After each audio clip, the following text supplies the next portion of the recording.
De todas las semanas. Esta tarde estamos ya en el capítulo 2 de la primera carta a los tesalonicenses. Hemos avanzado los primeros 6 versículos. En el estudio anterior el apóstol resaltaba cómo Dios le usó para llevar la palabra, lo levantó como ministro de él y cómo vio fruto en aquellos a los cuales se les predicó, que habían recibido la palabra, dice, con gozo, y por eso iniciaba el capítulo 2, versículo 1, diciendo que no había sido en vano aquella predicación. Y cuán bueno se siente ver cómo la gente atesora la palabra y vive por ella. Y decía el versículo 1, porque vosotros mismos sabéis, hermanos, que nuestra visita a vosotros no resultó en vano. Toda palabra de Dios que llega al corazón, que está dispuesto a que Dios obre, esta palabra no regresa vacía. Ahí lo está diciendo la palabra. El apóstol resaltaba cómo los tesalonicenses habían oído la palabra y dijeron: esta palabra no es de hombre, esta palabra es de Dios. La atesoraron dentro de su corazón y eso dice que les estimuló. Se recuerdan que en un estudio anterior dice que la misma gente de vecina decía cómo ellos se habían convertido de los ídolos a Dios. ¿Qué pasó entonces? No solo dijeron amén, sino que vivieron la palabra, se convirtieron en realidad. Todo porque el mensaje que el apóstol había llevado no era un mensaje suyo, sino era un mensaje de Dios. Y ellos así lo recibieron. Entonces nosotros tenemos que aprender que a la iglesia, usted y yo, venimos a recibir palabra de Dios. Amén, iglesia. No venimos a oír ningún discurso de hombre, no venimos a poner nuestra mirada en quién va a predicar, en quién vino, quién no vino, cómo vino, si vino o no vino, sino que nosotros venimos a escuchar el mensaje que Dios tiene para nosotros. Usted cuando va a un lugar a desayunar, que anda trabajando, a almorzar, usted entra al restaurante solo a ver. Si usted anda dinero, dice, ver un montón de comida, ¿verdad? Y usted solo va a ver, si tiene hambre. ¿Qué va a hacer? Va a comer. Así nosotros también tenemos que nutrirnos espiritualmente.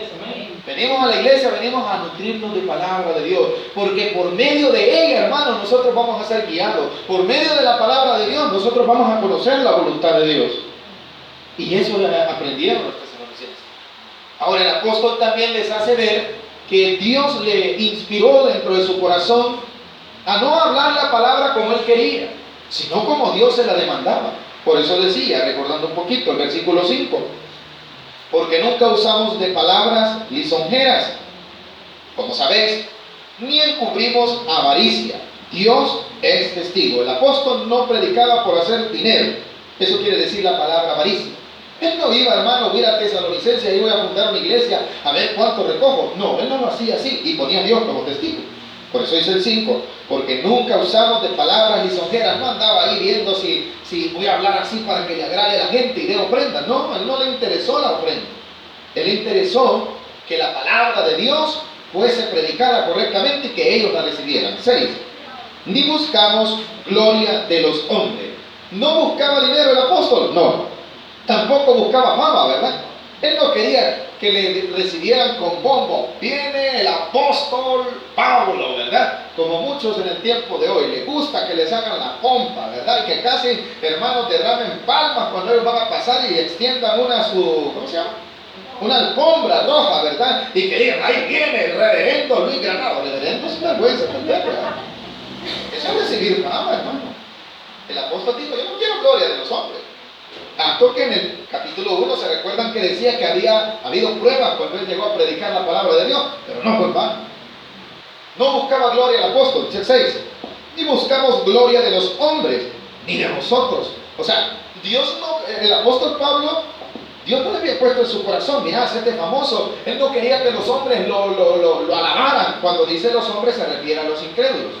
Porque luego dice, y vosotros también. O sea, a los dos les dice, ¿verdad? Mire, hermano, no se sienta usted mal si no es reconocido públicamente como una gran persona, como un gran ejemplo en cuanto a lo secular.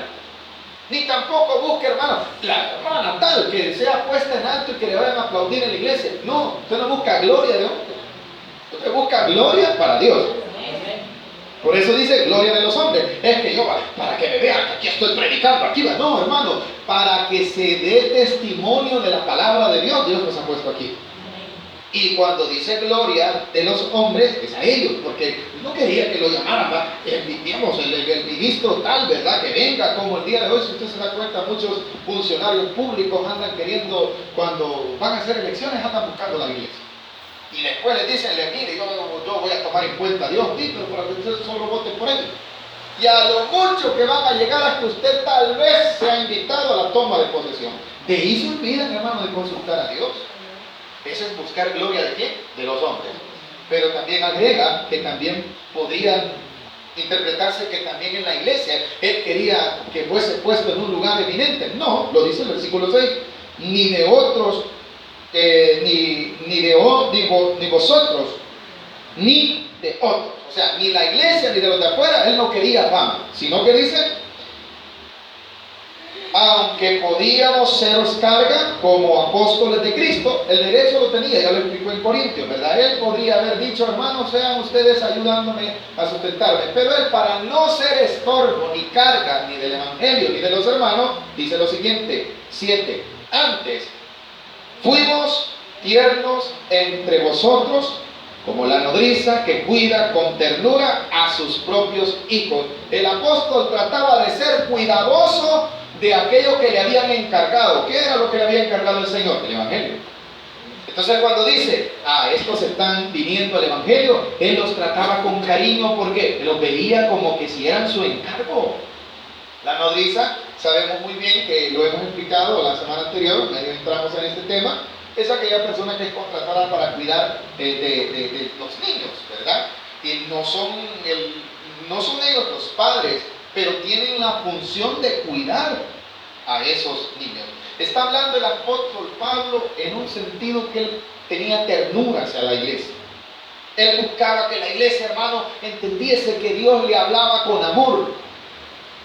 ¿Por qué? Porque no solo va a utilizar el ejemplo de una nodriza, sino más adelante también se ve como un cariño maternal, si lo podríamos ver así. Una nodriza hace la función del cariño maternal. ¿Sabe usted que en ciertas familias los hijos tienen más confianza con las nodrizas que con la verdadera mamá?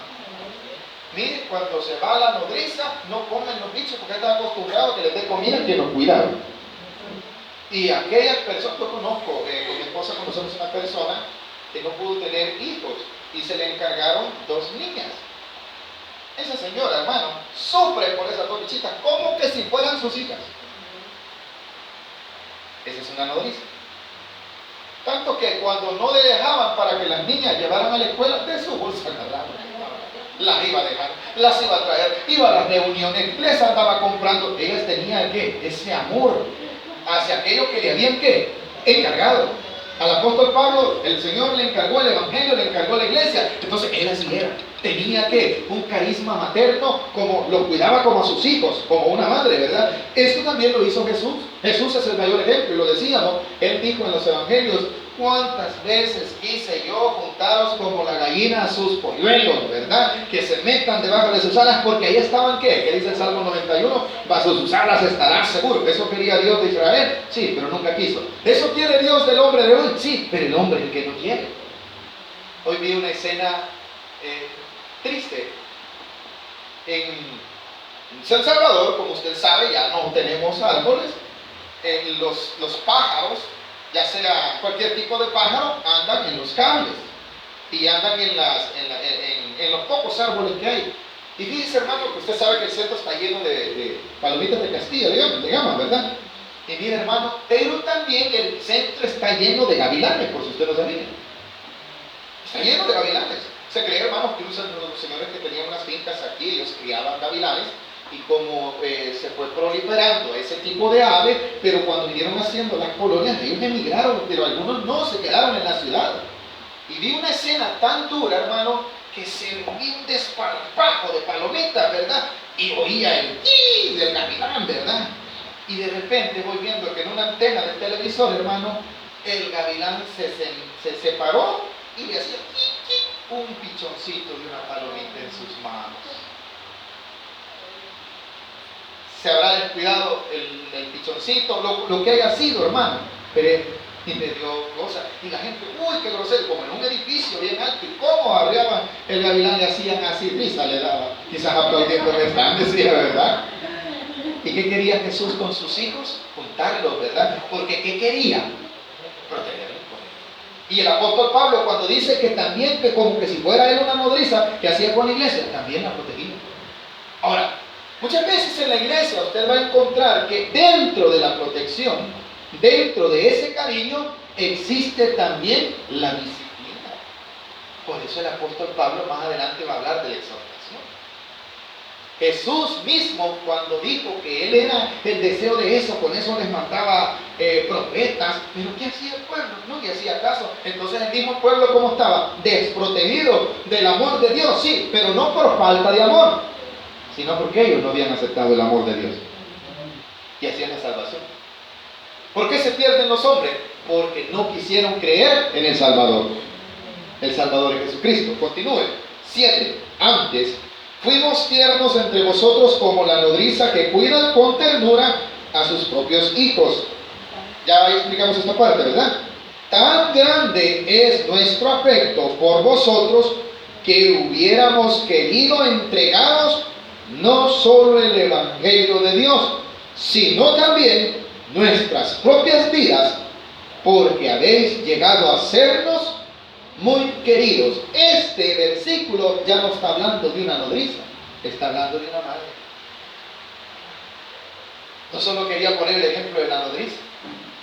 ¿Cuánto dicen las mamás? Yo por este cipote, primero que me maten a mí, dicen los padres, o algunos que aman a sus hijos, ¿verdad? Entonces, cuando él dice, no solamente hubiésemos querido dar el Evangelio, sino que más dijo, nuestra propia vida. Él no le interesaba que fuese ultrajado. Él no le interesaba, se recuerdan que dijo que había sido, en el 2 puede leer, que habiendo antes padecido y sido ultrajados en Filipo. A él no le interesaba eso. A él lo que le interesaba era que la iglesia de Tesalonicenses estaba oyendo la palabra y estaba como. La iglesia estaba creciendo espiritualmente. Entonces por eso dijo, no me interesan los que me ultrajen, no me interesa. Miren, mi propia vida quizás fuese dada por ustedes. Eso es lo que dice el 8. Ese es un amor que maternal. Las madres, miren hermano, tienen no sé si le podríamos decir, un afecto hacia sus hijos, en la mayoría, ¿verdad? No todos los casos, no todos, hay algunos casos lo contrario, ¿verdad? Nada que ver. Hay madres que son capaces también de dejar a sus hijos abandonados en ese tiempo por falta del amor, ¿verdad? Pero en la mayoría, la naturaleza misma. ¿Sabe usted que hay ciertos animales que la hembra es una protectora? Y uno de los ejemplos es la gallina. ¿Ha visto usted al gallo pelear por los pollitos? Agarre un pollito a una gallina y ¿qué va a hacer? Usted dice que la gallina está culeca, pero se le tira encima. ¿Sabe usted quién protege también los leoncitos? Entonces, ¿eso qué es? Un amor maternal. ¿Y qué tenía el apóstol Pablo por la iglesia? Ese amor maternal. Lo vuelve a decir en el 8. Tan grande es nuestro afecto por vosotros que hubiéramos querido entregaros no solo el Evangelio, sino que más dice, también, ¿verdad, hermanos? Dice, querido, sino también nuestras propias vidas. Y termina diciendo, porque, a ver, ¿cuál era la razón por qué el apóstol Pablo iba a entregar su vida por la iglesia? Porque los quería mucho. ¿Cuántos de los que estamos aquí nos amamos entre nosotros, hermanos? Entonces disfrutémonos, amémonos de corazón, como lo dice la alabanza. Querámonos hoy, iglesia. Tiene que haber ese amor que el apóstol Pablo tenía por la iglesia, y él quería que también en la iglesia hubiese ese amor. Ahora el versículo 9 dice, porque os acordáis, va a poner un testimonio. O sea, cuando él dice vosotros sois testigos, es que lo que está diciendo tiene a alguien que puede dar fe, y así fue. Eso es lo que quiere decir cuando la palabra del apóstol dice os acordáis, o también dice vosotros sois testigos. En el 8 utiliza os acordáis, queriendo decir acuérdense lo que he hecho. Versículo 9. Porque os acordáis, hermanos, de nuestro trabajo y fatiga. Es normal cansarse, ¿verdad? Es normal, ¿no?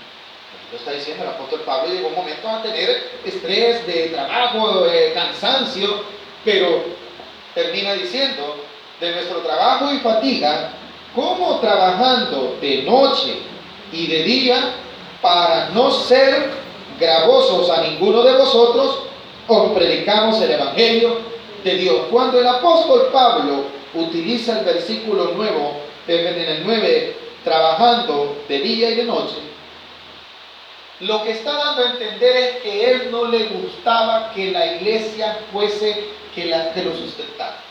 El apóstol Pablo es de los que se caracterizaba por mejor trabajar, aunque esto le costase, pero él no quería que a causa de que lo sustentara, eso fuese que dijesen que el apóstol es un mantenido. Para no ser carga, lo dijo aquí, también lo dijo en Corintios, ¿se acuerdan? Aunque su derecho tenía, yo mejor trabajo. Pero lo hago, digo, para darles el Evangelio sin que haya ningún tipo de tacha en lo que les voy a predicar. Que nadie vaya a querer decir, este es un abusador, porque ya existían las gentes que se aprovecharan. En otra carta él habla de los amadores de su propio diente. Él no es. Él trabajaba de día y de noche, ¿con qué fin? De presentar un Evangelio puro, que no le hubiese nada que le tachara. Y le dice, ¿os acordáis? O sea, son testigos de que yo he trabajado. Y son testigos que me he esforzado también para con ustedes. Porque no solo hablaba del trabajo secular. Lo que estaba hablando era también del trabajo ministerial. No había nada que pudiese decirle algo a alguien al apóstol Pablo. En el versículo, ¿os acordáis, hermanos, de nuestro trabajo y fatiga, como trabajando de noche y de día, para no ser gravosos a ninguno de vosotros? Mire, hermano, decía un predicador algo muy especial. Dice que el amor de una madre, porque de eso mismo se está tratando. ¿Sabe usted que dice que el hombre trabaja de sol a sol? Pero dice que las madres nunca dejan de trabajar. Las mujeres que trabajan, las mujeres honestas y honradas, ¿verdad? En su mayoría, hermano, de sus trabajos llegan a su casa a sentarse. ¿A qué llegan? A seguir trabajando. Nos sirven las cenas y después, ¿qué siguen ellas? Trabajando. Entonces, el cariño del apóstol Pablo por esta iglesia era así. De día trabajaba, de noche también veía qué hacía. ¿Con qué fin? Que la iglesia fuese sustentada espiritualmente. Y que la iglesia no viese en él ningún tipo de algo que se le pudiese reprimir. Por eso va a hablar más adelante de la reprensión. Dice que él, hasta cierto punto, nadie podría decirle, en esto el apóstol Pablo no hizo lo correcto. Nosotros debemos de entregarnos en el Evangelio día y noche también, hermano. Debemos ser creyentes todo el tiempo. Tenemos que tener una entrega hacia el Evangelio como la del apóstol. Esto no solamente es para el predicador, esto es para usted y para mí. Debo de ser entregado completamente al Evangelio. ¿Hemos entendido el versículo 9? ¿Os acordáis, hermanos, de nuestro trabajo y fatiga? O sea, él trabajaba y se fatigaba así, pero no le interesaba. ¿Su fin cuál era? Que la iglesia no sintiese problemas. Dice el versículo 9, como trabajando de noche y de día para no ser gravosos, para no darles mal testimonio. A ninguno de vosotros os predicamos el Evangelio de Dios. 10. Vuelve a ponerlos como testigos. Vosotros sois testigos y Dios también de cuán santa, justa e irreprensiblemente nos comportamos con vosotros. Mire cuán importante es tener un buen testimonio. Cuán importante es que se dé un buen testimonio de nosotros. Porque usted no necesita andar diciendo te lo juro por Dios. O por Dios te lo juro. ¿Verdad? Por Diosito y la Santa Biblia, dicen los cristianos, que no dicen otra cosa. No, iglesia, usted no necesita andar jurando. Sea vuestro hablar, ¿cuál dice la palabra de Dios? ¿Sí o no? Y nosotros andamos poniendo pretextos. Para que me crean voy a decir aquello, para que me crean tal cosa. No se necesita eso. Vosotros sois testigos y Dios también, dijo el apóstol Pablo. ¿Cómo era el comportamiento? 10. Vosotros sois testigos y Dios también de cuán santa. ¿Qué más? Justa. Tercero, e irreprensiblemente nos va, hermana y hermano. A usted y a mí nos deben de conocer por esas tres características. Aunque no digamos amén. La gente nos debiera de conocer como quién, como personas santas, como personas también como justas. Y la última, irreprensible. O sea, que nadie vaya, ese, no, ya no se puede decir que somos irreprensibles. Porque ya nos están reprimiendo de algo correcto que hemos hecho, que hemos dicho. Este es el Evangelio. Esa vida que el apóstol Pablo llevaba. Eso verdaderamente es lo que pesa un verdadero Evangelio que ha sido recibido en el corazón. Una conversión genuina. El Evangelio no se trata de estar todo el día en una iglesia. No se trata de eso. De ir, pasar día, pasar noche en las iglesias. El Evangelio se trata de vivir día y noche haciendo la voluntad de Dios.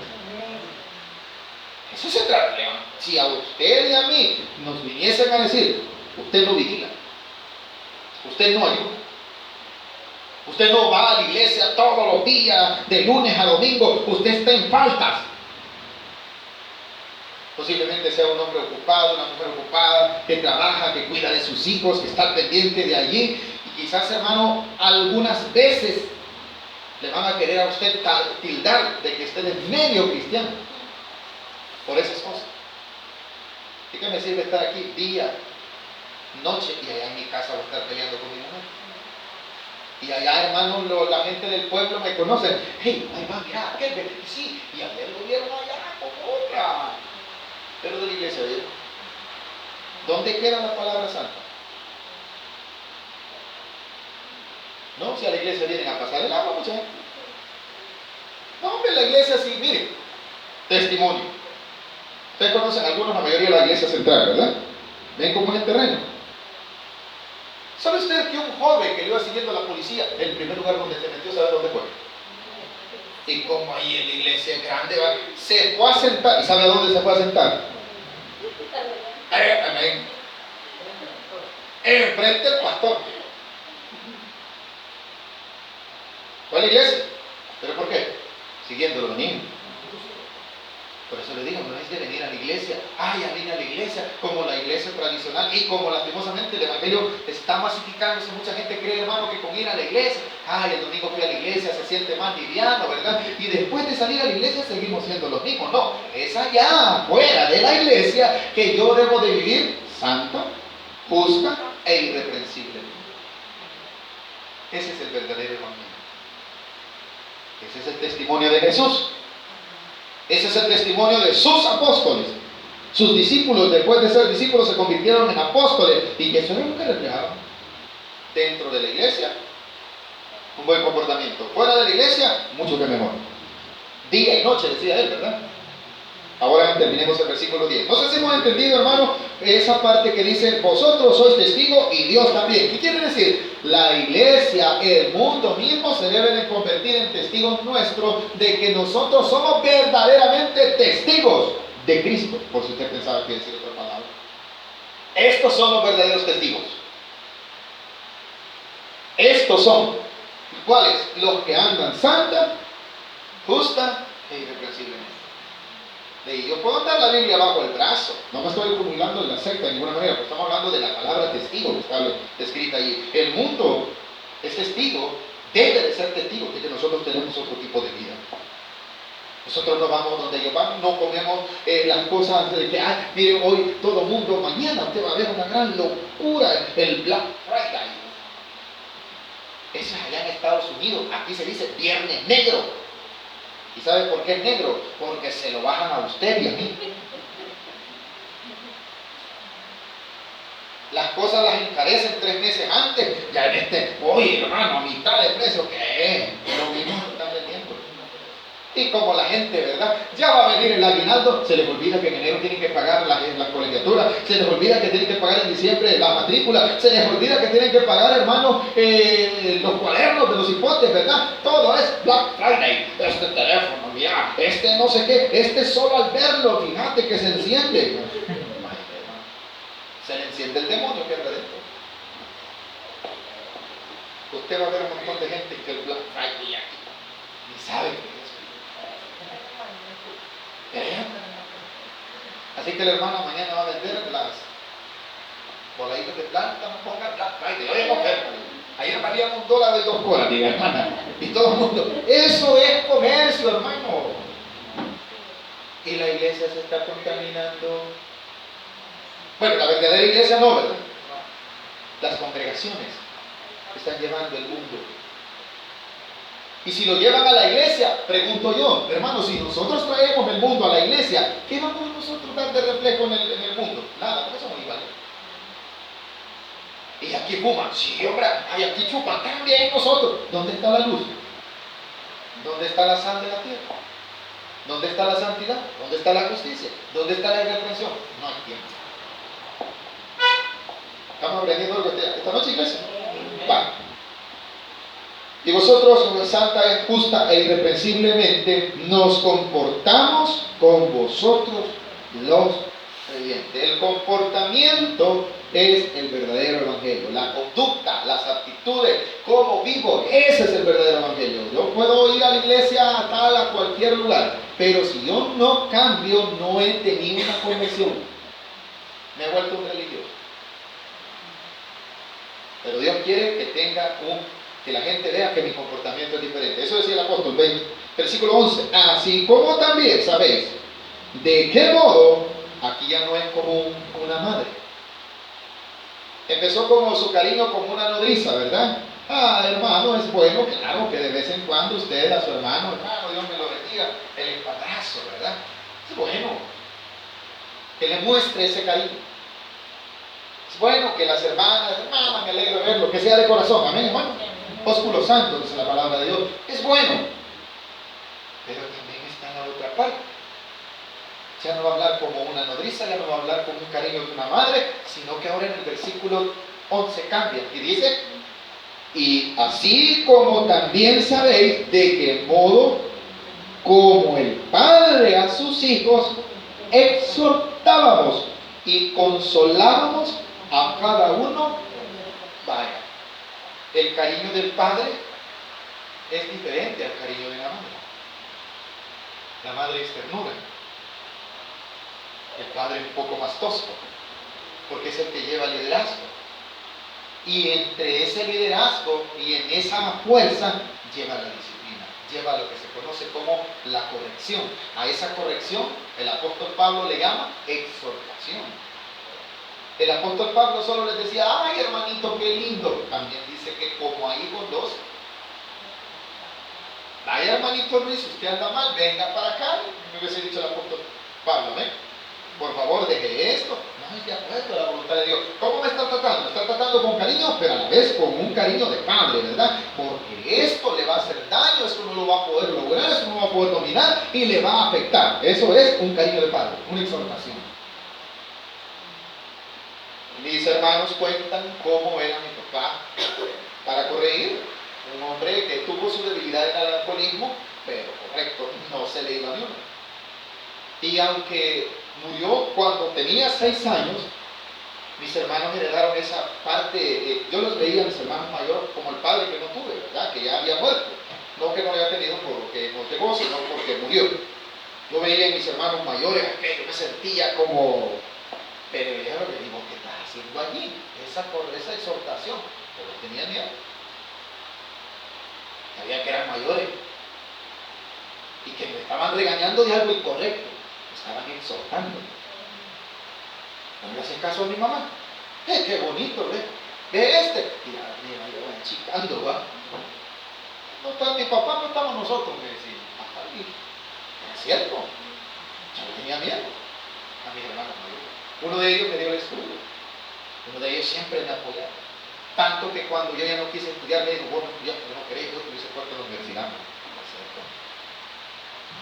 Hasta me regaló una bicicleta para que yo de Merliot me fuese a Litka. ¿Y sabe qué? 6 meses fui, de ahí la bicicleta me quedó, ni se la pagué, por cierto. No, vos querés burlearme. Me exhortaba, no quería que yo me quedara así.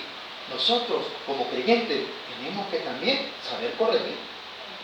Tenemos el cariño de una madre, pero debemos de tener el carácter de un padre para poder decir las cosas que no deben de ser. Dice claramente la palabra, así como también sabéis de modo que como el Padre a sus hijos exhortábamos y consolábamos a cada uno de vosotros y os encargábamos, versículo 2 estoy, que anduvieseis como es digno de Dios que os llamó a su reino y gloria. ¿Para qué exhortaba como un padre el apóstol Pablo? Para que caminaran todos huecos y panos. Aleluya. ¿Para qué dice que los exhortaba? Para alcahuetearlos.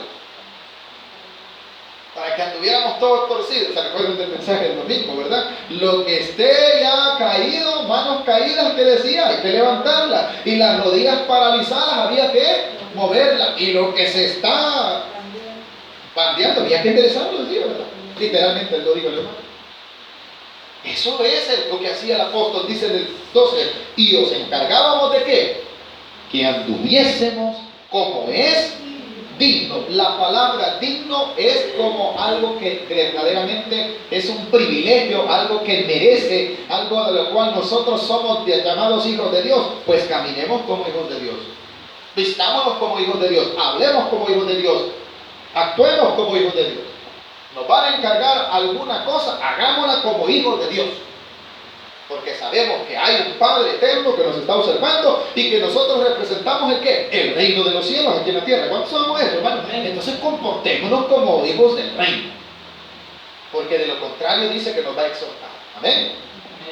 Y os encargábamos que anduviésemos como es digno de Dios, que os llamó a su reino y gloria.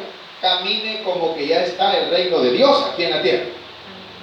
No aquí en la iglesia. Aquí en la iglesia es bien bonito, todos estamos como el reino de Dios, ¿verdad? Allá afuera, allá cuesta dar testimonio de que somos hijos del reino de Dios. Allá que tenemos que tener otro comportamiento.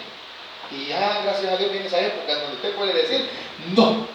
¿Por qué? Porque no es digno que un hijo de Dios haga eso. Porque no es digno que un hijo de Dios esté chambreando. Porque no es digno de que un hijo de Dios esté haciendo locura. Entonces yo debo de decirle a esas cosas no, porque a eso he sido llamado.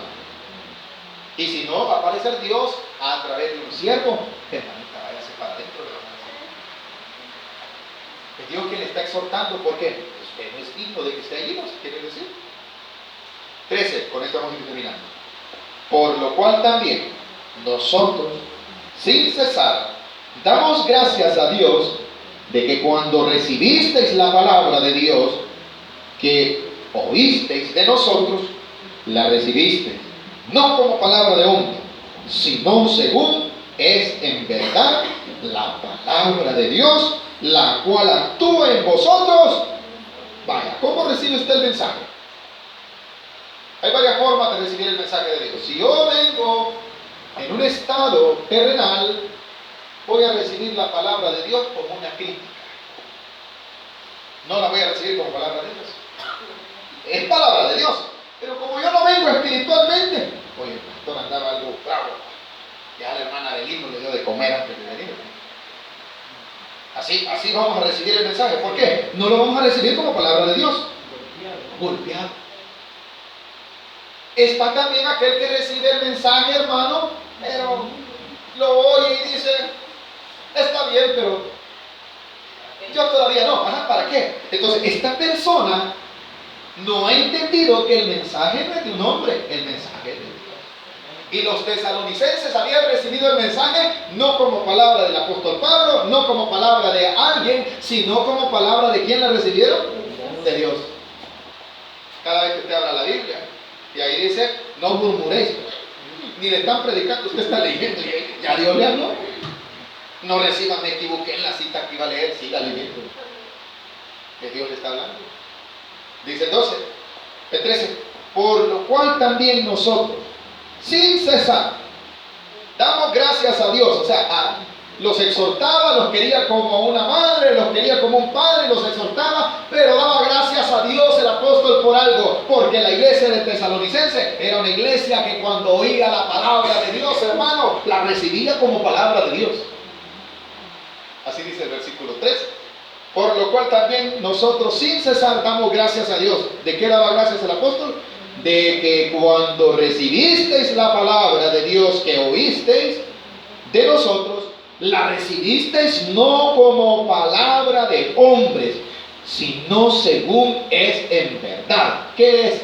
La palabra de Dios, la cual actúa en vosotros los creyentes. Cuando usted viene como un creyente que va a recibir la porción, el mensaje, la palabra de Dios, usted la recibe y usted se alimenta. ¿Y sabe qué sucede? Esa es la palabra que da resultado en la vida de nosotros.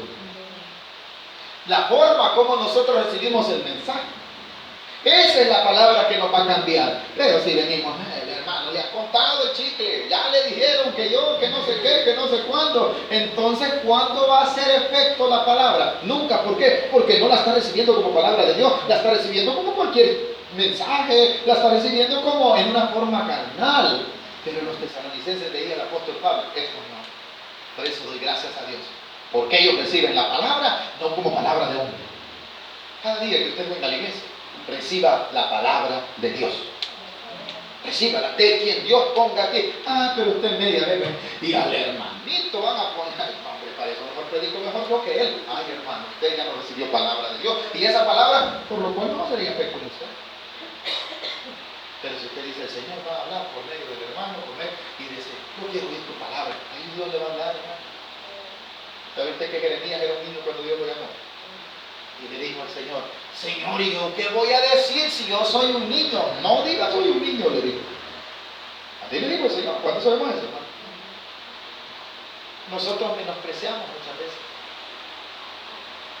Pues hasta nosotros nos despreciamos a nosotros mismos. ¿Y qué va a decir el Señor a través de mí? Dios puede decir mucho a través de usted, si usted se dispone. Dios lo puede usar. Y a través de usted, Dios puede hablar. Pero necesita usted tener la disposición que Dios va a darle un mensaje, no suyo, sino de Dios. Y por lo cual hay que recibirlo como que es palabra. Esa es la actitud con la que usted y yo debemos recibir la palabra. La actitud de los tesalonicenses. Voy a oír palabra de Dios. Voy a oír lo que Dios me va a hablar.